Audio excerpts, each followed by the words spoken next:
live. Well, hello there, Overflow crew. Thank you so much for joining us. It's so good to have you with us. If you're joining us live, thanks for being with us. And we always love to hear from you. So feel free to type in the chat, any thoughts, questions, comments, and we love to interact with you. And if you're watching this back at a later time, we hope it's helpful and enjoyable and edifying. And so today we've got Aaron with us, and then myself, I'm Ryan. And we're going to be walking through Aaron's sermon yesterday on Ecclesiastes chapter 2. If you're just joining us last Sunday, 8 days ago, Pastor Ryan Bogert kicked off our series titled Meaningless, where we're going through the book of Ecclesiastes. And I'm really excited that we're doing this series, not just because I'm excited about everything in my life, but because it is a difficult and challenging book of the Bible that a lot of people don't really know what to do with. And Christians are often tempted to kind of ignore the scripture that they have difficulty with. And so we said, we're going to take this on, we're going to wrestle with it, we're going to really see what God has to say for us. But I also feel like Ecclesiastes is a book that everyone can relate to, whether you are a Christian or not, any season of life, any walk of faith, any life experience, you can relate to the wrestle in Ecclesiastes, wrestling with what the purpose of life is, what is the meaning of life, what is the point, where do we find value, what really matters. We can all relate to that. And so I love that and looking forward to continuing this series through the rest of the summer. And so we're going to let Erin give us a little recap of her sermon, and then we're going to walk through how we can practically implement some of these pieces into our everyday life. That is our purpose with Overflow, to walk through not only what we've learned, but how we can intentionally integrate these things into our daily lives to become more like Christ. So Erin, why don't you take it away and recap your wonderful sermon from yesterday? Yeah, for sure. So in Ecclesiastes 2, the speaker, the wise teacher, starts out and he says, I'm going to go on this grand experiment, and my goal is to find happiness. And I want to find what brings lasting happiness. And so he goes on this big journey to just figure that out. And so he explores all these different pleasures. He was very rich, so he can pretty much buy or do whatever he wanted.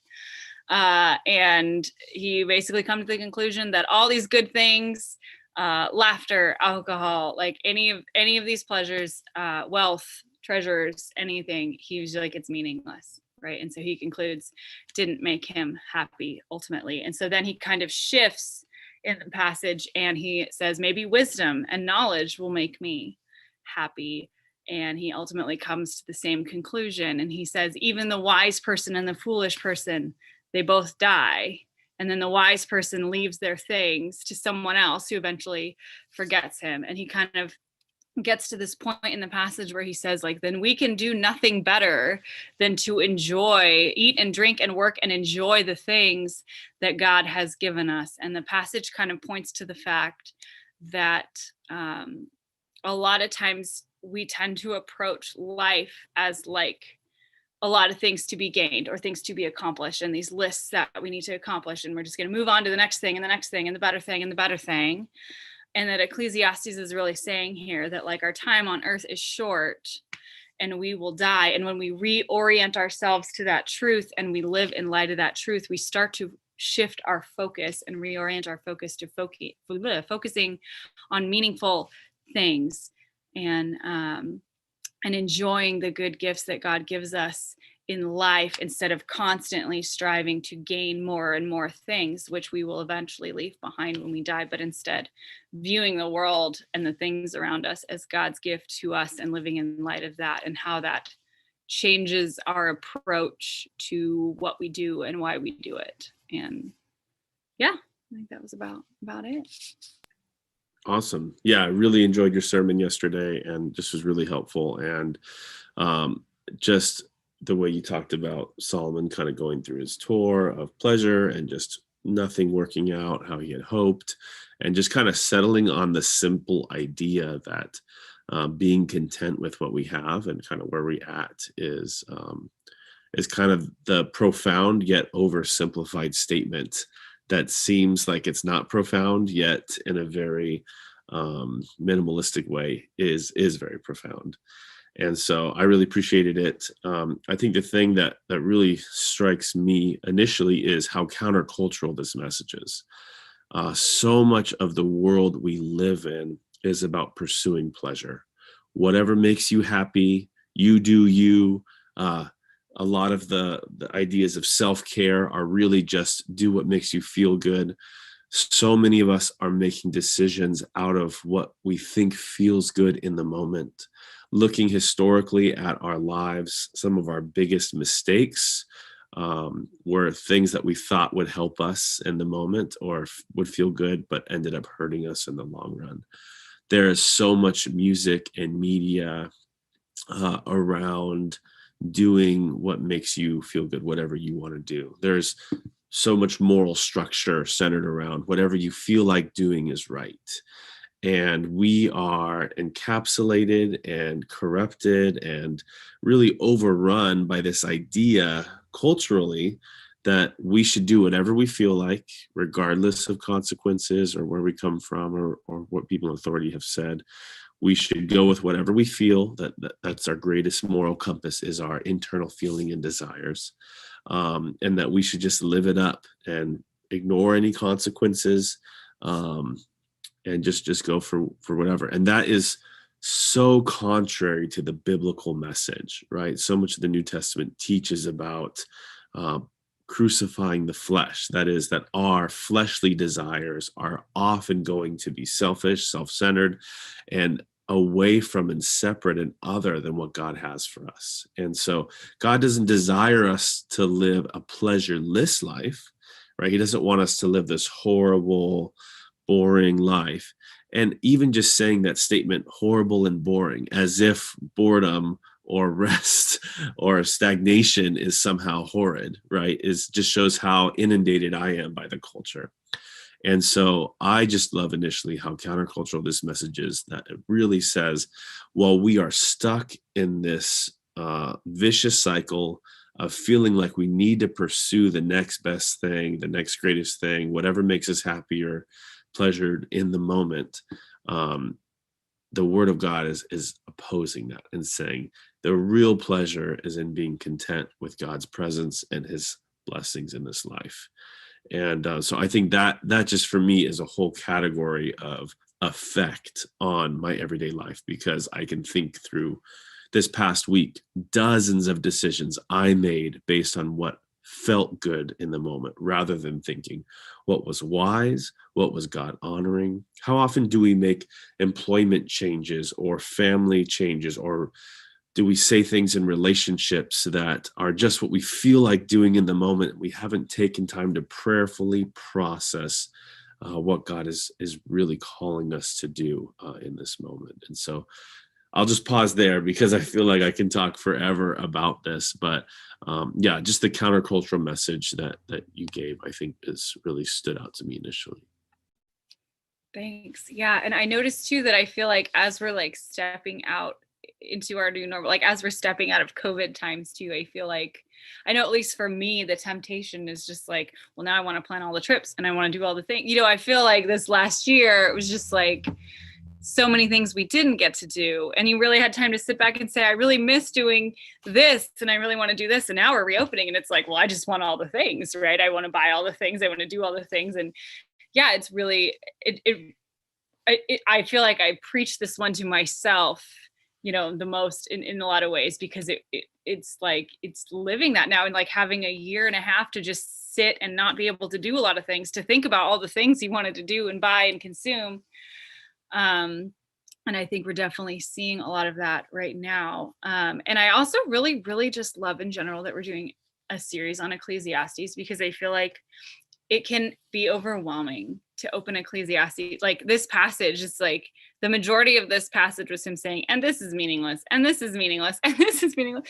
And you can kind of walk away from that and just be like, whoo, this is a hard one. It's like Ecclesiastes, but I love that we are taking the time as a church to dive into it and to really look at Ecclesiastes and what it's saying and what it has to offer us, and how it shapes our walk as Christians, how it shapes how we view the world and life and all the things. So I really love that we're doing this book, even though sometimes on the surface I think it can seem like a little bit more difficult book, or maybe less accessible, less easy to understand.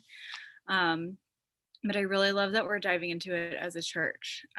But yeah, I've been thinking a lot about how right now, for me specifically in post-COVID times, this passage spoke a lot to me in that pursuit of, like, because naturally we just naturally pursue those things that make us happy, and finding lasting happiness. And the Bible says, like, that's in God and God alone, in our relationship with God and the gifts God offers. But I love that the passage holds that tension, though, of, like, just pursuing gain and pleasure on its own doesn't last. It's hevel. But also God gives us good gifts and relationships and community and love and things that, we are to enjoy. Like that quote from the commentator, like, God's not a spoil sport. God's not up there trying to ruin all our fun.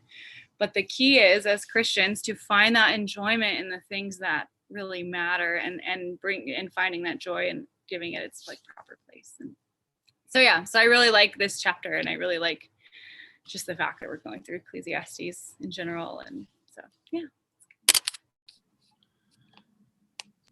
Yeah, I was reminded about, while you were talking, a story that you gave in your sermon about the $5 dates that you and your husband Leon used to go on, and that in the moment you had to come up with all these creative dates you could do for $5.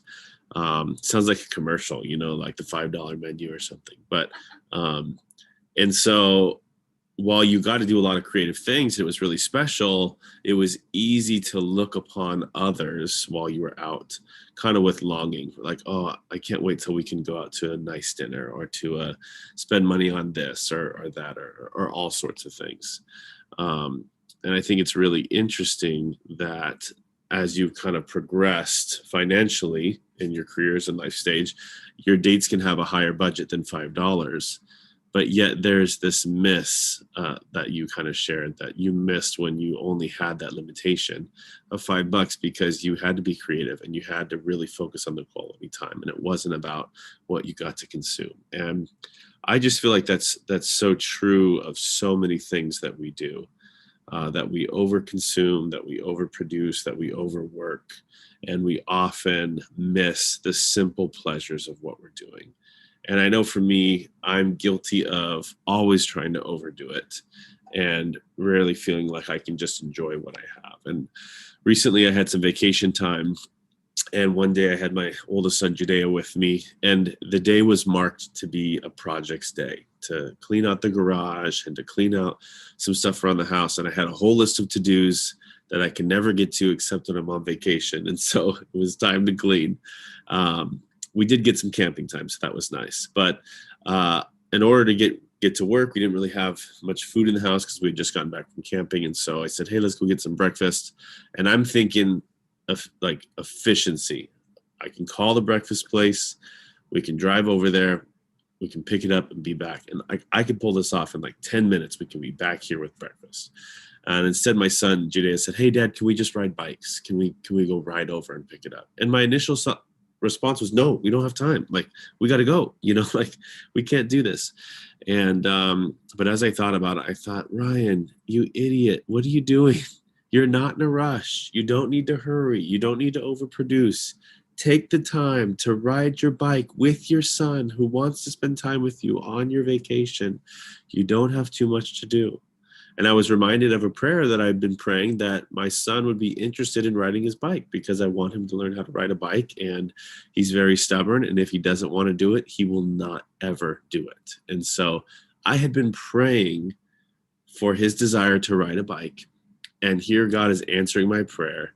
And I'm too busy, and I'm too hurried, and I'm too production focused to see God's answered prayer, to see my son's desire to spend time with me, to do something fun with me. Fortunately, I made the change. We rode our bikes there. We ordered breakfast. We ate breakfast. We rode our bikes back, and we had a really good time. And it was just a really special memory for me. And I loved that. And I think that is kind of some of the response that I'm seeing I need to make from the sermon you gave, of really slowing down, not needing to overproduce, overconsume, overachieve, all these things constantly going, but to really enjoy the simple things that God has blessed us with, to nourish our relationships and appreciate them, to nourish our relationship with God and appreciate Him, and to appreciate the things that we have, to enjoy the simplest, mundane things. It doesn't have to be so elaborate all the time. And for me, there's a certain pleasure in being incredibly efficient and strategic. And I could get breakfast on the table, and I could clean out the garage, and I could do all this all at the same time, all in an hour, and look at how good I am at doing this. But in pursuit of that accomplishment, I miss the most important thing: enjoying quality time with my son, enjoying the day that the Lord has blessed me with, enjoying my vacation time, and being a little bit slower paced. And so I think in our everyday lives, I think we need to take a step back from pursuing what we think we need to do in the moment, and to be more wise and intentional with the things God has blessed us with, especially relationships. Definitely, especially relationships. And I think at the most extreme level, like there's different degrees of pursuing pleasure. Like the basic level is kind of like, maybe I want a snack, or I want to text a friend, or I want to go on a little walk, or listen to some music, or just something that feels nice in the moment. But then there's levels and degrees where, like, the most extreme is being so consumed in addiction and out of control and unable to get out of whatever that addiction is, where we're just completely overrun by our desire for pleasure. And I think wherever we are in that spectrum in any given day, we need to take effort to make steps backwards out of that pursuit of pleasure, maybe to intentionally fast, or intentionally take a break, or intentionally choose something that is boring or not pleasurable, or that takes longer. And so the silly thing for me is of course, I enjoyed riding a bike with my son, but the whole time I'm thinking driving would have been so much faster and more efficient and more strategic, and I could have done more, And so I need to back away from my traditional, maybe, addictions to whatever pleasures I am pursuing in order to enjoy the simple things that God has blessed us with. So, yeah. Yeah, I love that. That actually reminded me of a story. A few weeks ago, I took each of my daughters separately to Disneyland. They each got their own like Disneyland day with mommy. And I know for me, it was like I could see like how expensive it was, and like we only have a certain amount of time, and like this was before COVID reopened completely. So it's like, all right, we have 12 hours here, And so I'm like trying to be just like you're saying, like strategic, like how are we gonna do all the things? And the other day, and so I'm like just trying to plan out, just trying to get as many things done as we can, because we only had so much time there. It's really expensive to go, all those things. And I downloaded a couple like games on my phone to play in line, whatever. And the other day, Addie's like, "Mom, remember we went to Disneyland and all those games we played in line? It was so fun." It was just like, it was one of those like, oh right, like the point is the quality time, but it's so easy to get caught up in the lists and I like to maximize things. So I'm like, if I'm going to do something, I want to do it the best. I want to do the most, like I want to get the most out of it. I want to be the most efficient. And just the reminder that like, I don't know, life is short, and slow down, just like you're saying, just the way that we tend to operate as like maximizing everything all the time. And my daughter's like, yeah, I remember when we played games in line, that was so cool.